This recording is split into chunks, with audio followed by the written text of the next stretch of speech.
उसकी प्लेट नीचे गिरी हुई है, सारा खाना बिखरा हुआ है। रोहन ने सोचा यार मैं जब यहाँ से गया तो टेबल पे खाना लैंग्वेज में कुछ लिखा हुआ था, हालांकि वो पढ़ नहीं पा रहा था उस चीज़ को, लेकिन उसे याद है कि ये उर्दू है। बाहर आ गई मेकअप रूम से चिल्लाते चिल्लाते कि वो कर रही थी कि मेकअप रूम में कोई है, किसी ने मेरे बाल खींचे, मेरा क्योंकि बहुत ही ज़्यादा गर्मी होती है। तो रोहन ने उसके पीछे देखा, उसके पीछे एक बहुत बड़ा पंजा था और उसका लाल कहा था कि ये जगह हमारी, तुम यहाँ से चले जाओ। रोहन बहुत डर गया। रोहन ने तुरंत सोचिए आप दुनिया की सबसे बड़ी फिल्म सिटी में हो, जिसका Guinness book of world record में भी नाम है, जहाँ चकाचौंध है, ग्लैमर है, लेकिन उसके साथ अनचाही और अनसुनी कहानियों का जाल भी है। इतनी भीड़ के बीच भी कोई आपको पीछे से धक्का दे और आप मुड़ के देखे तो वहाँ कोई ना हो, और रात को अगर वहाँ आप सोते हैं तो कोई आपकी चद्दर खींच ले, या फिर जब आप वॉशरूम में जाए तो शीशे पर कुछ लिखा हो जो आपने नहीं लिखा, तो आप क्या करेंगे? यही कहानी है रामोजी फिल्म सिटी की। आज हम उसी के बारे में बात करने वाले हैं। रामोजी फिल्म सिटी दुनिया की सबसे बड़ी फिल्म सिटी है।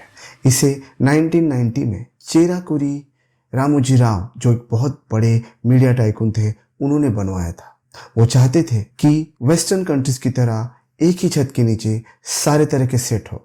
6 साल तक उन्होंने सिर्फ मूवी से यानी सिनेमा से रिलेटेड लोगों को ही यहाँ आने दिया, लेकिन फिर 1996 में यहाँ पे आम लोग भी आने लगे थे। आज भी कई लोग रामोजी फिल्म सिटी को एक टूरिस्ट अट्रैक्शन मानते हैं और जब भी हैदराबाद जाते हैं तो उसे ज़रूर विजिट करते हैं। लेकिन दिन में चकाचौंध और रोशनी से जगमगाने वाली रामोजी फिल्म सिटी रात में कुछ अलग ही कहानी बयां करती है। कहते हैं कि यहाँ कुछ ऐसे साये हैं जिनके बारे में साइंस और हम लोग भी कुछ नहीं जानते। रामोजी फिल्म सिटी लगभग 1600 एकड़ में फैली है। आप इसका अंदाज़ा लगा सकते हैं कि ये कितनी बड़ी होगी। यहाँ पे कई मशहूर मूवीज़ का, फिर वो चाहे बॉलीवुड की हो या फिर टॉलीवुड की यानी साउथ इंडियन इंडस्ट्री की, कई फिल्मों की शूटिंग हो चुकी है। यहाँ तक कि अभी RRR और बाहुबली जैसी बड़ी बिग बजट मूवी भी यहाँ शूट हो चुकी है। लेकिन रात में रामोजी फिल्म सिटी एक हॉन्टेड जगह बनती है। इसे आज भी लोग एक भूतहा जगह मानते हैं। हमारी कहानी शुरू होती है रोहन से। रोहन एक स्ट्रगलिंग असिस्टेंट डायरेक्टर है। उसने फोटोग्राफी का कोर्स किया है, लेकिन उसे फिल्मों में कुछ करना है, इसलिए वो रामोजी फिल्म सिटी आया है। रोहन चाहता था कि वो किसी बड़े डायरेक्टर के अंडर काम करके अपने कॉन्टैक्ट्स बढ़ाए, ताकि आगे जाकर उसे भी बड़े मौके मिले। इंडस्ट्री में ऐसा ही होता है, लोग छोटे छोटे काम करके आगे बढ़ते हैं। रोहन भी यही चाहता है, लेकिन रोहन को पता नहीं था कि उसके साथ आगे क्या होने वाला है। रोहन को तेलुगु मूवी के बहुत बड़े डायरेक्टर के अंडर काम करने का मौका मिला था। वो बहुत ज़्यादा खुश था। वो मूवी भी काफ़ी बड़ी थी, बहुत बड़ा प्रोजेक्ट था और साउथ के बड़े सुपरस्टार उसमें काम कर रहे थे। रोहन अपनी किस्मत पे बहुत खुश था, क्योंकि उसे पता था कि इस मूवी की वजह से फिर चाहे ये फ्लॉप हो या हिट, मेरे तो कॉन्टैक्ट बढ़ने वाले हैं और आगे जाके भी मुझे अच्छे काम मिलने वाले हैं। इसलिए रोहन उस डायरेक्टर की कही हर बात मानता था।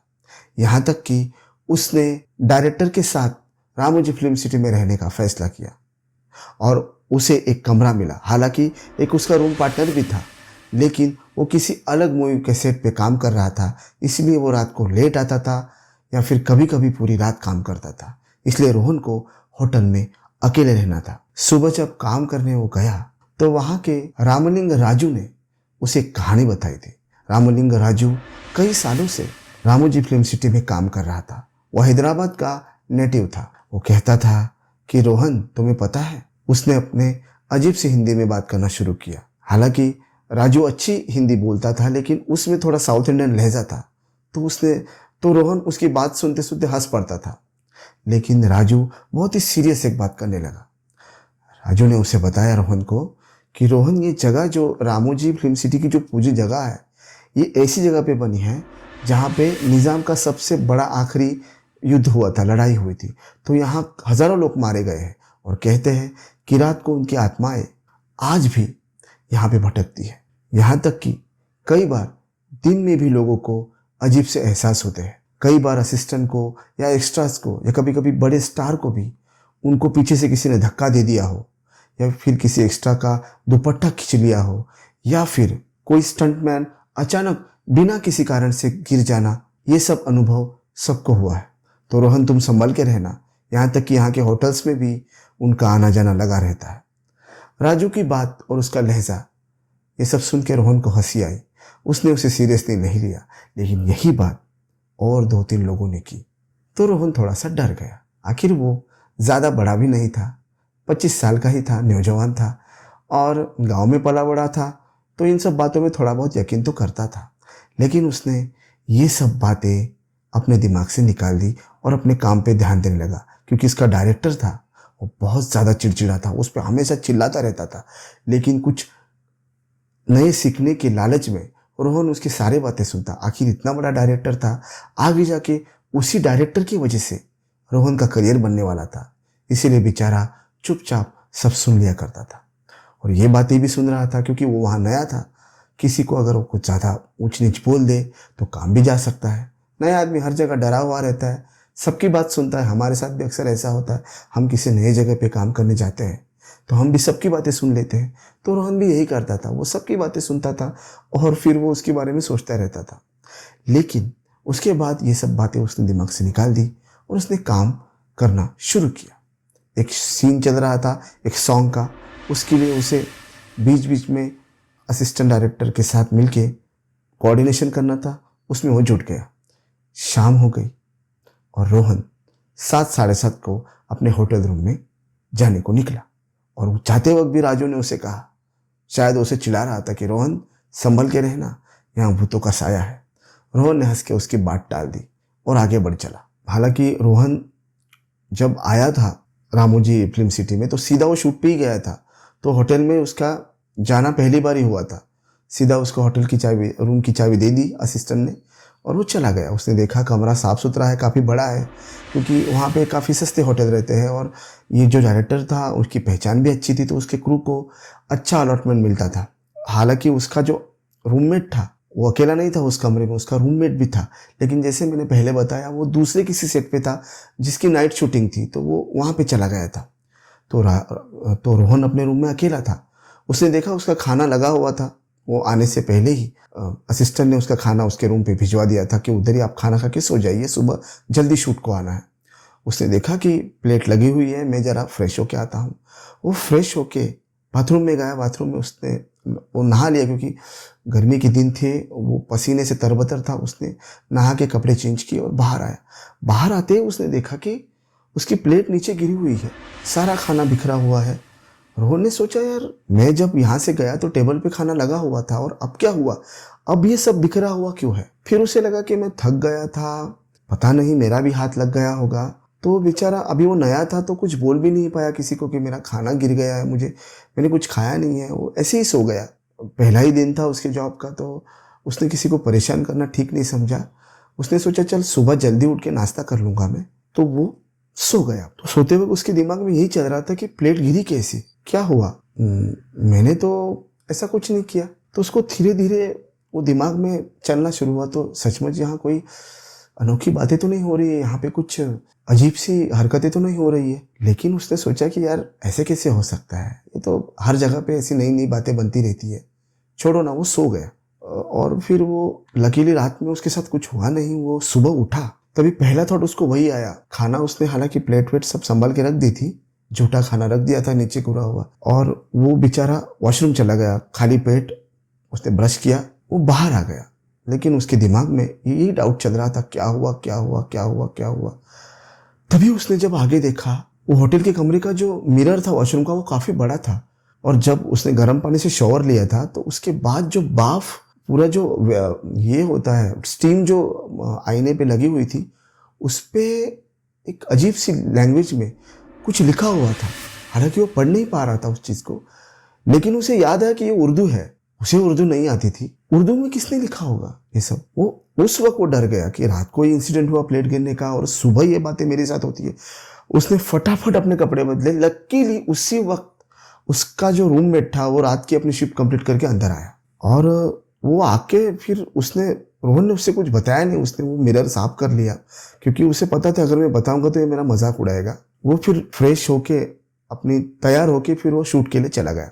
अभी शूट के वक्त उसके दिमाग में यही बात चल रही थी कि मेरे साथ रात को ये सब हुआ है, फिर सुबह मिरर पे उर्दू में कुछ किसी ने कुछ लिख दिया था।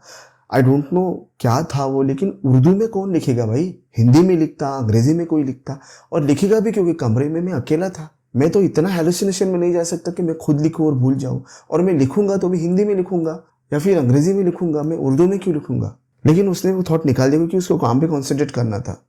वो ये जॉब खोना नहीं चाहता था, वो काम करना शुरू किया उसने। तभी उसी वक्त एक्स्ट्रा जो थी वो डांस के सीक्वेंस में जो हीरोइन के पीछे जो लड़कियां नाच रही थी एक्स्ट्रा, वो 2-3 लड़कियां तुरंत बाहर आ गई मेकअप रूम से चिल्लाते चिल्लाते कि वो कर रही थी कि मेकअप रूम में कोई है, किसी ने मेरे बाल खींचे, मेरा दुपट्टा खींचा, गले में था दुपट्टा, मुझे एकदम घुटन से महसूस हुई। कई लड़कियों ने कहा कि हमारे कंधे पे किसी ने थपथपाया। ये कैसे हो सकता है। रोहन ने कहा कि मेरे साथ भी ये हो रहा है होटल रूम में, इन लड़कियों के साथ यहाँ अजीब से अजीब हो रहा है। तभी एक पुराने लाइटमैन ने कहा कि असलम नाम था उनका, असलम चाचा का, कि रोहन मियाँ ये सब सोचो मत, जितना आप सोचोगे उतना आपको तकलीफ होगी। वो लड़कियों को भी उन्होंने यही कहा कि बच्चियों इसके बारे में मत सोचो, ये जगह है अजीब, यहाँ होता है सब। निज़ाम के जो सैनिक है जो हम मारे गए हैं वो कभी कभी लौट के आते हैं। हम तो बचपन में यही पले बड़े हैं, हमें पता है ये सब चीज़ें। हालांकि यहाँ लड़ाई तो हुई थी, यहाँ कब्रिस्तान भी था, उसे भी डिस्ट्रॉय करके ये जगह फिर एक्वायर करके यहाँ रामोजी सिटी बनाई गई है। तो ये जगह है अजीब, लेकिन आप इसके बारे में जितना सोचोगे उतनी आपको तकलीफ होगी, इसलिए इसके बारे में मत सोचो, आप ये सब बातें भूल जाओ, अपने काम पे ध्यान दो। तो बस सब लोग अपने काम पे ध्यान देने लगे। और उस वक्त वो गाने का सीक्वेंस जब शूट हुआ तब तक शाम हो गई। अब रोहन अपने रूम पे जाने से डरने लगा, लेकिन लकीली डायरेक्टर ने कहा कि आज नाइट शूट भी होगा, यू शुड स्टे, आपको रुकना है। रोहन ने कहा हाँ ठीक हो गया भाई, मैं जाने नहीं चाहता। लेकिन रात को जो हुआ वो रूम पे जो हुआ उससे भी भयानक था। रोहन ने सोचा होगा कि इससे अच्छा रूम पे ही चला जाता। रात को उसे वॉशरूम में जाने के बाद भी उसके पीछे, रोहन के थोड़े लंबे बाल थे, तो पीछे से किसी ने उसके बाल पे जोर से फूंक मारी कि उसके बाल उड़ गए और उसके पूरे शरीर पे रोंगटे खड़े हो गए। तभी उसने एक चीख सुनाई दी बाहर। वो दौड़ से वॉशरूम से दौड़ के वो बाहर आया और उसने देखा कि लाइटमैन जो था ऊपर, जो असलम चाचा का असिस्टेंट था, वो नीचे गिर गया है और वो डर के मारे कांप रहा था। वो इतना कांप रहा था, वो बोल नहीं पा रहा था। सब लोगों ने उसे पानी पिलाया। लकीली उसे ज़्यादा चोट नहीं आई थी, लेकिन उसने कहा कि साहब मुझे किसी ने धक्का मारा है। और लाइट की गर्मी की वजह से उसने अपनी शर्ट निकाली हुई थी, क्योंकि वो जो बड़ी लाइट रहती है स्पॉटलाइट, वो बहुत ज़्यादा गर्म रहती है। तो अक्सर उसके जो टेक्नीशियन रहते हैं वो छोटी सी हाफ पैंट पे बैठे रहते हैं कपड़े वपड़े निकाल के, क्योंकि बहुत ही ज़्यादा गर्मी होती है। तो रोहन ने उसके पीछे देखा, उसके पीछे एक बहुत बड़ा पंजा था और उसका उसकी पीठ जो थी वो लाल हो चुकी थी। एक पंजे का निशान था उसकी पीठ पे। रोहन ये देख के डर गया, लिटरली बहुत ज़्यादा डर गया। उसके बाद वहाँ के जो स्टार्स थे, जो मूवीज़ के बड़े स्टार थे, उन्होंने भी ये बात कंफर्म की। ये सब बात फैली सेट पे, सब लोग इसी के बारे में बात करने लगे। यार हालांकि डायरेक्टर चिढ़ गया था, टाइम वेस्ट हो रहा है, लेकिन वो भी उन्हें रोक नहीं पाया, क्योंकि ये सब बातें स्पॉन्टेनियसली होने लगी। क्योंकि जो डर है वो कलेक्टिव होता है, कलेक्टिव फियर रहता है, वो झुंड में फैलता है। लोग डरने लगे, एक दूसरे के साथ बातें करने लगे इस सब चीज़ों के बारे में। तो स्टार जो थे, जो काफ़ी पुराने थे, कैरेक्टर आर्टिस्ट थे, जो कई सालों से तेलुगु मूवीज़ में काम कर रहे थे, रामोजी फिल्म स्टूडियो में शूट कर रहे थे, उन्होंने ये बात कंफर्म की कि यहाँ अक्सर ऐसी बातें होती है। इसीलिए मोस्ट प्रोबेबली हम लोग रात में शूट करने को मना ही करते हैं, लेकिन अभी पैसा लगा है, इतना शेड्यूल टाइट है तो करना पड़ता है। उसके बाद रोहन ने रात को रूम पे जाने की हिम्मत नहीं की। उसने अपने रूममेट से कहा कि भाई अगर तुम आते हो तो तभी मैं आऊँगा। लकीली उसका रूममेट भी उसके साथ आया और वो दोनों थे तो उनके साथ कुछ नहीं हुआ। तो रोहन को एक बात कंफर्म हुई कि जब हम अकेले रहते हैं तभी आत्माएं हमें डिस्टर्ब करती है, हमसे बात करने की कोशिश करती है। लेकिन दूसरे दिन सुबह जल्दी जब उसका रूममेट चला गया, वो रोहन को बिना उठाए चला आया, क्योंकि उसकी सुबह 5 बजे की शिफ्ट थी। रोहन सोता रहा। तभी रोहन के कान में कुछ आवाज़ें गूंजी जो कुछ उर्दू में थी। उर्दू उस वक्त की पुराने ज़माने की जो लैंग्वेज थी, उस लहजे में किसी ने उससे कहा था कि ये जगह हमारी, तुम यहाँ से चले जाओ। रोहन बहुत डर गया। रोहन ने वो रूम तुरंत छोड़ दी। उसने मैनेजमेंट को कहा कि अगर कोई साथ में रहने को हो तो मैं रहता हूँ, नहीं तो मैं नहीं रहूँगा। और फिर वो बेचारा वहाँ से चला गया। उसने वो फिल्म छोड़ दी, क्योंकि उसे ये सब बातें उसे टॉलरेट नहीं कर पाया हो, क्योंकि वो नया आया था, ज़्यादा उम्र भी नहीं थी उसकी। उसने सोचा मैं मुंबई में कुछ ट्राई कर लूँगा और वो चला गया यहाँ से। अभी इसके पीछे का लॉजिक क्या है हमें पता नहीं। क्या सच में रोहन के साथ ये सब बातें हुई थी? क्या सच में निज़ाम के ज़माने की पुरानी रूहें उसे कांटेक्ट कर रही थी? या ये सबके साथ हो रहा था, या सिर्फ रोहन के साथ ही हो रहा था? साइंटिस्ट इसे पैराडेलिया कहते हैं, हेलुसिनेशन कहते हैं, कलेक्टिव फियर कहते हैं कि बातों बातों में अगर हम किसी जगह के बारे में कुछ ऐसी अजीब बातें सुनते हैं तो हमारा दिमाग उसे सच करने लगता है। आपको क्या लगता है, क्या रोहन को सच में भूतों ने कांटेक्ट करने की कोशिश की थी, या फिर ये सब उसका वहम था? काम का प्रेशर और डर, इसके वजह से कहीं रोहन हेलुसिनेट तो नहीं कर रहा था? आपको क्या लगता है? क्या आपने रामोजी फिल्म सिटी को कभी विजिट किया है? और भविष्य में आप अगर इस फिल्म सिटी को विजिट करते हैं तो क्या आप वहाँ पे रात को रुकना चाहोगे? अगर आप वहाँ पे रात को रुकेंगे और अगर आपके साथ कुछ अनहोनी घटनाएं घटी तो क्या आप हमारे साथ वो शेयर करना चाहोगे? कमेंट करके बताइए आपका अनुभव, और आपने अगर इस बारे में कुछ सुना हो तो। ऐसे ही वीडियो देखने के लिए शेयर कीजिए, सब्सक्राइब कीजिए। मिलते हैं अगली वीडियो में, तब तक के लिए धन्यवाद।